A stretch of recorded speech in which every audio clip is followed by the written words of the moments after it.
Revelation 14.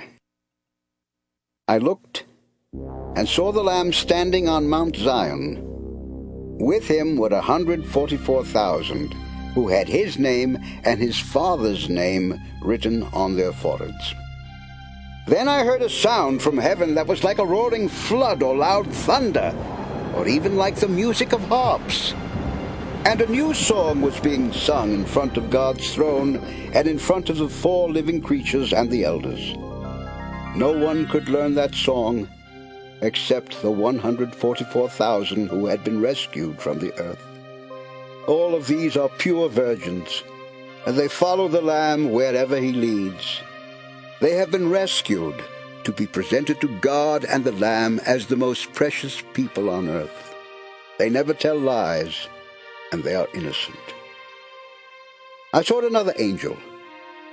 This one was flying across the sky and had the eternal good news to announce to the people of every race, tribe, language, and nation on earth. The angel shouted, "Worship and honor God. The time has come for him to judge everyone. Kneel down before the one who created heaven and earth, the oceans, and every stream." A second angel followed and said, "The great city of Babylon has fallen. This is the city that made all nations drunk and immoral. Now God is angry, and Babylon has fallen."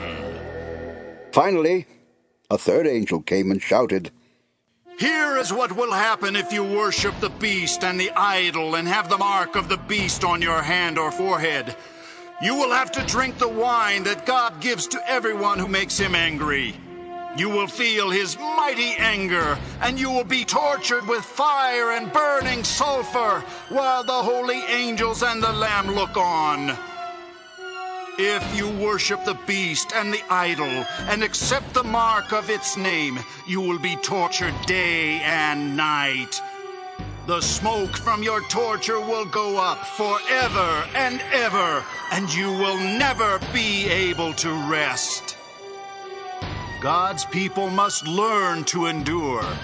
They must also obey his commands and have faith in Jesus.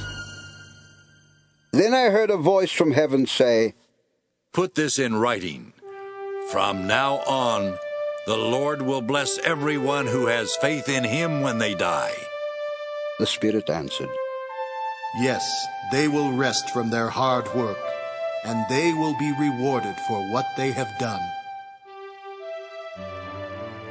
I looked and saw a bright cloud, and someone who seemed to be the Son of Man was sitting on the cloud. He wore a gold crown on his head and held a sharp sickle in his hand. An angel came out of the temple and shouted, "Start cutting with your sickle! Harvest season is here, and all crops on earth are ripe!" The one on the cloud swung his sickle and harvested the crops. Another angel with a sharp sickle then came out of the temple. After this, an angel with power over fire came from the altar and shouted to the angel who had the sickle. He said, "All grapes on earth are ripe. Harvest them with your sharp sickle." The angel swung his sickle on earth and cut off its grapes. He threw them into a pit where they were stomped on as a sign of God's anger. The pit was outside the city, and when the grapes were mashed, blood flowed out. The blood turned into a river that was about 200 miles long and almost deep enough to cover a horse.